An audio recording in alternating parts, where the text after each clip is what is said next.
이삭이 야곱을 불러 그에게 축복하고 또 당부하여 이르되 너는 가나안 사람의 딸들 중에서 아내를 맞이하지 말고 일어나 밧단 아람으로 가서 내 외조부 부두엘의 집에 이르러 거기서 내 외삼촌 라반의 딸 중에서 아내를 맞이하라.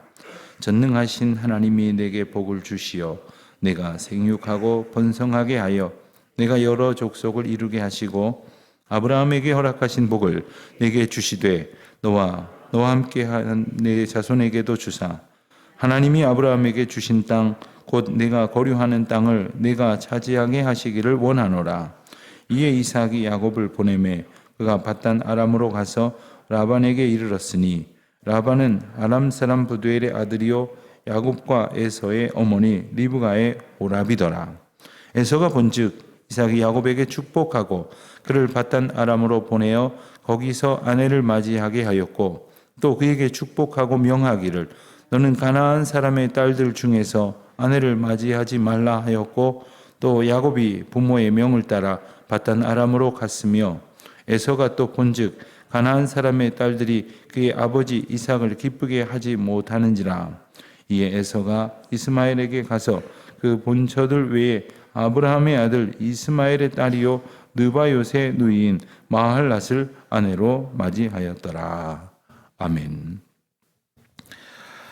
우리는 어제 오늘 말씀의 바로 앞인 창세기 27장 말씀을 주일 예배 말씀으로 나누면서 이제 이삭의 가문 가운데에서 참 큰 갈등이 찾아왔다는 것을 보았습니다. 이삭이 에서를 축복하고자 하였으나 이제 이 일을 안 리브가가 야곱을 에서로 속여서 축복을 받게 하였고 그 결과 이제 이삭은 에서인 줄로 알고 야곱을 축복하고 뒤늦게 들어온 에서는 이 사실을 알고 통곡하는 그러한 장면을 보았습니다. 그리고는 이 사실을 받아들이지 못하는 가운데 분노로 그 마음이 가득 찬 에서가 야곱을 죽이겠다 이런 분노를 가졌던 장면을 우리가 어제 보았습니다. 그때 부모된 입장에서는 어떤 생각을 했겠습니까? 우선 야곱을 사랑하고 더 사랑했던 어머니 리브가는 이 둘째 아들 야곱을 살려야 되겠다는 생각에 자기 친정 밧단 아람으로 보낼 방법을 생각을 했습니다. 오늘 말씀은 그 상황과 깊이 연관되어져 있습니다. 오늘 말씀 1절에 보면 이삭이 야곱을 불러라고 시작을 합니다. 여기까지만 본다면 어떤 생각을 하실 수가 있겠습니까? 우리가 이제 흔히 전편의 마지막 장면과 연관해서 본다면 아버지를 속이고 축복을 받았습니다. 그리고는 아버지가 그 당사자인 야곱을 부릅니다. 야곱은 어떤 생각이 들겠습니까? 또 야곱을 불렀다고 하는 것을 그 정황을 아는 사람들은 어떻게 될 것이라고 예상을 하겠습니까? 이거 이제 큰일 났다. 야단을 맞고 그리고 책망을 듣고 심지어 저주를 받을지도 모르겠다 하는 생각을 하지 않겠습니까? 그러나 오늘 말씀을 보면 그에게 축복하고 또 당부하였다 했습니다. 여기에 큰 변화가 있음을 보게 됩니다. 적어도 이삭은 이제 이 상황을 받아들이고 있습니다. 그리고 이 상황 속에서 자신이 에서를 축복하려고 했으나 하나님께서 택하여 축복하시고자 하고 했던 사람이 정해져 있었다고 하는 애초에 하나님의 인도하심을 그는 다시금 상기시켰고 그리고 그 뜻대로 하나님께서 일하셨다고 하는 사실을 두렵고 떨리는 마음으로 받아들이지 않을 수 없었던 것입니다. 그러나 그것만으로 이렇게 축복하고 당부하게 된 것은 아닙니다. 그 사이에 우리가 어제 본 본문 말씀과 오늘 본 본문 말씀 사이에 맨 마지막 부분에 있었던 말씀을 잠시 살펴보면 27장 46절에 가서 보면 45절까지는 어제 본문에 나눴던 그 에서의 분노로 야기되어지는 이 갈등의 상황이 묘사가 되다가 갑자기 46절에 보면 리브가가 이삭에게 이렇게 말했습니다. 내가 헷 사람의 딸들로 말미암아 내 삶이 싫어졌거늘 야곱이 만일 이 땅의 딸들 곧 그들과 같은 헷 사람의 딸들 중에서 아내를 맞이하면 내 삶이 내게 무슨 재미가 있으리까? 라고 말하는 대목이 한 절 등장을 합니다. 여기서 말하는 헷 사람의 딸들은 바로 그 이삭과 리브가의 첫 번째 아들인 에서가 데려온 에서의 아내들이었습니다. 에서는 두 아내를 데리고 이제 집안으로 들어왔는데 그들은 헷 사람, 즉 가나안의 딸들이었고 그리고 그 지역에 있었던 그 원주민들의 딸들이었습니다. 그들을 데리고 이제 아내를 삼아 집안으로 들이게 되었을 때 리브가는 그들로 인하여 여러 가지 실망을 하고 재미가 없었다 이렇게 표현을 하고 있습니다. 또 게다가 이 며느리들의 문제로 이삭이나 리브가가 이미 인식하고 있는 문제가 있었는데 야곱마저도 이 지역에 있는 원주민의 딸들과 결혼을 하면 어찌 되겠는가 하는 걱정을 했다는 겁니다. 이것은 분명한 사실이고 그리고 그 집안의 걱정거리이기도 했으며 그리고 리브가가 야곱을 결혼이라는 명분으로 자신의 친정이자 야곱의 외가로 보내는 아주 중요한 명분이 되기도 했습니다.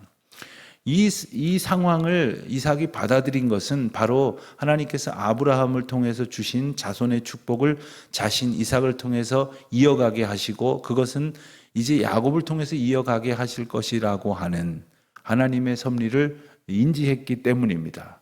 하나님께서 야곱을 통해서 이스라엘 백성들의 가문을 번성케 하시려면 당연히 하나님께서 택한 이스라엘 백성들을 통해서 자손을 번창케 하실 것인데 이 헷 족속의 딸들로 대변되어지는 이방 민족의 딸들, 이방 민족의 여인들과 결혼시켜서는 아니 될 것이라고 하는 사실을 그가 깨달았다는 겁니다. 그래서 이제 그 부부의 마음이 방법을 찾았습니다. 그것은 바로 외가인 밧단 아람으로 보내어서 그 친족 중에서 그 집안 사람들 중에서 아내를 맞이하도록 하라 하는 것이었습니다. 이것은 이삭의 경우에 이미 이삭이 한번 경험을 했습니다. 하나님께서 아브라함을 통해서 주신 약속을 이삭을 통해서 이어가게 하시려고 이삭의 아버지인 아브라함은 이삭의 아내감을 이 자기들이 정착한 가나안 땅에서 찾지 아니하고 다메섹 엘리에셀이라고 추정되는 아브라함의 종을 멀리 하란까지 보내어서 며느리감을 찾아오게 했었습니다. 이삭은 그렇게 해서 아내를 얻었던 경험이 자신에게 있었습니다. 그 또한 이제 하나님의 이 약속을 이어가기 위해서는 아내를 그와 같은 방법으로 맞이하는 것이 옳겠다라고 생각을 했고 당시에는 자신이 머물러 있었고 아버지의 종이 대신하여 찾으러 갔었지만 이번에는 아들 야곱을 직접 이제 외삼촌 라반의 집으로 이제 아내를 맞이하러 찾으러 보내게 되었다 하는 것이 바로 1절과 2절의 내용입니다. 자, 이제 이삭이 야곱을 불러서 그렇게 축복하고 당부해서 보내면서 3절과 4절에는 이삭이 야곱에게 축복하는 내용이 나옵니다. 뭐라고 기도를 했는지 한번 보시겠습니다. 전능하신 하나님이 내게 복을 주시오. 전능하신 하나님이라고 하는 이 표현은 성경에 굉장히 많이 나오지만 실질적으로는 여기에서 처음 등장을 합니다. 그런데 이 표현은 바로 이삭의 고백이면서 동시에 야곱을 향한 축복이 됩니다. 그렇습니다. 이것은 이삭의 고백이지만 하나님께서 이 놀라운 은혜를 야곱에게도 베풀어 주시기를 구하고 있는 겁니다. 여러분, 전능하신 하나님, 모든 것을 할 수 있으신 하나님, 그 하나님이 우리와 함께 하신다고 하면 무엇을 걱정할 것이 있겠습니까? 우리가 이 일이 될까 안 될까 함으로 고민하는 일들이 세상에서 얼마나 많습니까? 그러나 하나님 앞에서는 그런 고민은 적어도 할 필요가 없는 겁니다. 물론 하나님이 뜻 가운데 두지 아니하신 일을 우리가 구하여 하나님께서 허락하지 않으시는 경우가 때로는 많이 있습니다만은 하나님께서 못하시는 일이 없다고 하는 사실, 그러니 그 전능하신 하나님께서 복을 주신다고 하는 것은 무엇이든지 하나님의 뜻에 합하면 얻을 수 있다고 하는 것, 인도하신다고 하는 것, 그러니 하나님의 뜻 가운데 서 있을 때 우리는 부족함이 없다 하는 고백을 지금 이삭은 축복을 통해서 알고 있는 겁니다. 그리고 야곱에게도 그와 같은 하나님의 은혜가 임하여지기를 기도하고 있는 겁니다. 그 하나님이 복을 주셔서 내가 생육하고 번성하여 여러 민족을 이루게 하실 것이다. 또한 아버지 아브라함에게 허락하신 복을 내게 주시되 너와 함께한 네 자손에게도 주사 하나님이 주신 땅 거류하는 땅을 내가 차지하게 하시기를 원하노라. 하나님께서 이스라엘 백성들에게 아브라함을 통해서 약속하신 것은 크게 두 가지였습니다. 첫째는 땅이었고 그리고 또 하나는 바로 자손들이었습니다. 여기서 땅이라고 하는 것은 사실은 어떤 의미에서 보면 매우 중요한 의미가 있습니다. 여러분 땅이 있으십니까? 그러면 아마도 내 이름으로 된 땅, 어디 내 이름으로 등기가 되어 있어서 나 저게 땅 가지고 있어. 재산세 얼마나 많이 냈는지 몰라. 뭐 이런 이야기하는 땅이라고 생각이 들지 모르지만 하나님께서는 아브라함에게 그 땅을 약속을 하셨음에도 불구하고 아브라함은 이 헤브론 막벨라굴 아내를 장사 지내느라고 겨우 조그만 동굴 하나 사둔 것 이외에는 아브라함 명의로 된 땅은 없습니다. 이스라엘 백성들 명의로 된 땅은 없었습니다. 그리고 그것도 없어서 2000년 이상을 이제 신약시대 이후부터 2000년 이상을 이스라엘 백성들은 이제 온 세계를 떠돌아다니고 있지 않습니까? 지금도 영토의 분쟁으로 인해서 중동은 끊임없이 전쟁을 벌이고 있지 않습니까? 이것만 보아도 그 땅은 등기가 되어지는 그런 땅을 말하는 것이 아닙니다. 이것은 하나님의 인도하심을 얻을 거룩한 백성들에게 부여되는 처소를 의미합니다. 여러분들의 땅은 얼마나 어디에다 두셨습니까? 이런 질문을 하면 다 그런 생각하시겠습니다만 죄송합니다만 그게 무슨 여러분 땅입니까? 여러분 세상 떠나면 아무것도 아니고 그리고 여러분이 그 땅을 만평 가지고 있다서 만평에서 뭐 대굴대굴 구르고 사실 것도 아니지 않습니까? 다만 한 평 내 땅이 없다 하더라도 하나님께서 내게 살게 하신 그 처소가 바로 내게 주신 하나님의 은혜입니다. 이스라엘 백성들에게 바로 그와 같은 은혜를 약속하여 주신 것입니다. 자, 이와 같은 축복을 해서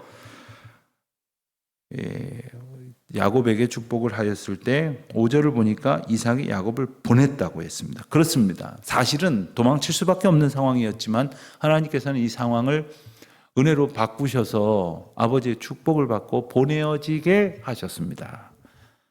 자, 그런데 6절 말씀을 보면 에서가 본즉 8절에도 한번 나오기를 에서가 또 본즉 이 모든 상황을 에서가 봤다고 했습니다. 구체적으로는 에서가 무엇을 봤습니까?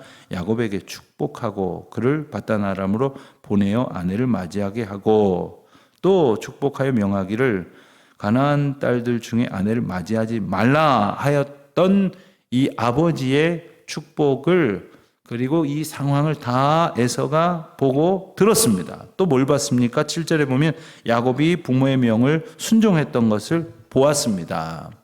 그것들만 본 게 아니라 야곱은 에서는 또 뭘 봤냐 하면 가나안 사람의 딸들 8절입니다. 즉 자기의 아내들이 자기 아버지를 기쁘게 하지 못한다고 하는 사실을 새롭게 분명히 깨닫게 되었습니다. 자, 이렇게 되니 무슨 생각을 했겠습니까?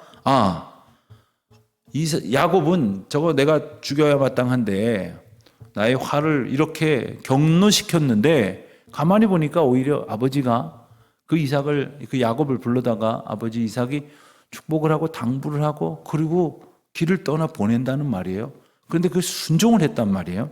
그런데 그 이유가 뭐냐면 바로 이 땅의 여인들을 택하여 아내 삼지 말고 가서 아내를 찾아와라 했던 문제인데 돌이켜 자기 자신의 문제를 보니까 자기가 바로 그 문제의 원인이었다는 것을 알게 되었던 거예요. 그리고 자기가 이제 찾아온 아내들, 자기가 이제 맞이해온 가나안 사람들의 딸들이 아버지의 기쁨이 되지 못하였다는 것을 알았다는 거예요.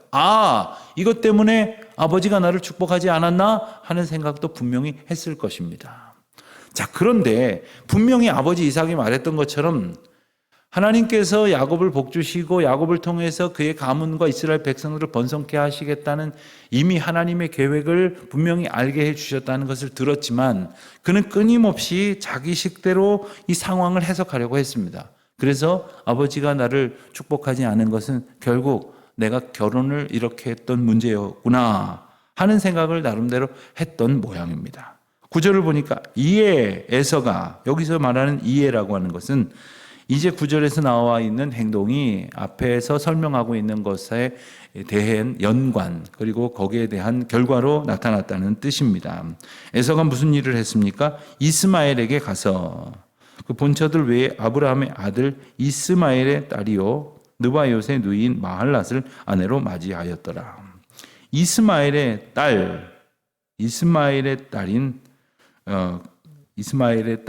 가운데의 한 사람을 아내로 맞이했다 하는 겁니다. 여러분, 촌수를 한번 따져보실까요? 아브라함에게 이삭도 아들이지만 어쨌든 이스마엘도 아들입니다. 그런데 그 이스마엘의 딸입니다. 그러면 아브라함에게 있어서는 직계입니다. 직계.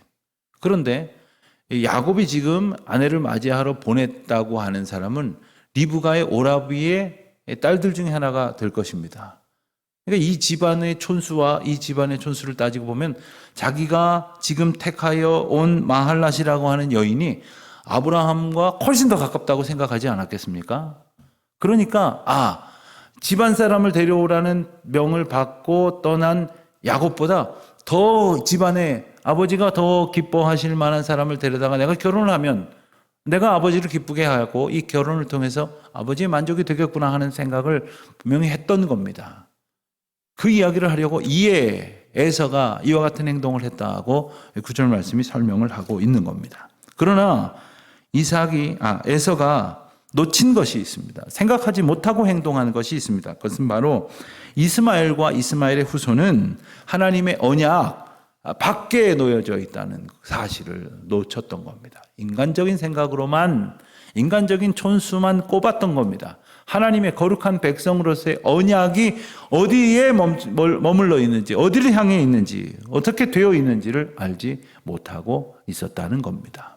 여러분, 우리는 종종 우리가 생각해갖고 이 길이 맞다고, 이 길이 더 합당하다고 판단을 해서 자기 신념을 가지고 행동할 때가 있으나 하나님의 구원의 주권 가운데에서 볼 때, 하나님의 은혜의 측면에서 볼 때 그 길은 너무나도 벗어난 길이 될 때가 얼마나 많은지 모릅니다. 그럼에도 불구하고 자기식으로 계산을 해가지고 이렇게 하면 아버지가 나를 축복하겠구나. 하나님께서 아버지를 통해 약속하신 복을 내게 다시 되찾아 올 수 있겠구나 하는 생각을 하고 있는 어리석음을 오늘 말씀을 통해서 깨닫게 하시는 것입니다. 사랑하는 성도 여러분, 오늘도 우리가 얼마나 많이 머리를 돌려가면서 고민을 해가면서 궁리를 해가면서 골똘히 이렇게 계산을 해가면서 작은 것부터 큰 것 하나하나를 선택할는지 모릅니다. 그러나 그 모든 것들을 다 포기하고 하나님이 정녕 나를 인도하시는 것이 무엇일까? 하나님이 내게 약속하신 것이 무엇일까? 하나님이 나를, 그리고 우리를 이끌어 가시기를 원하시는 그 길이 어디일까? 무엇일까? 늘 고민하고 그 하나님 앞에서 그 길을 여쭙고 그리하여 인도하심의 복을 얻어 순종하는 그 은혜를 누리는 저와 여러분 되시기를 우리 주님의 이름으로 축원드립니다. 기도하겠습니다. 하나님 아버지, 주님이 저희에게 허락하신 구원의 은혜에 합당한 길로 걷게 하시고 그 약속의 길로 언제나 하나님의 인도하심을 받아 나아가는 주의 자녀들이 되게 하여 주시옵소서. 예수님의 이름으로 기도드립니다. 아멘.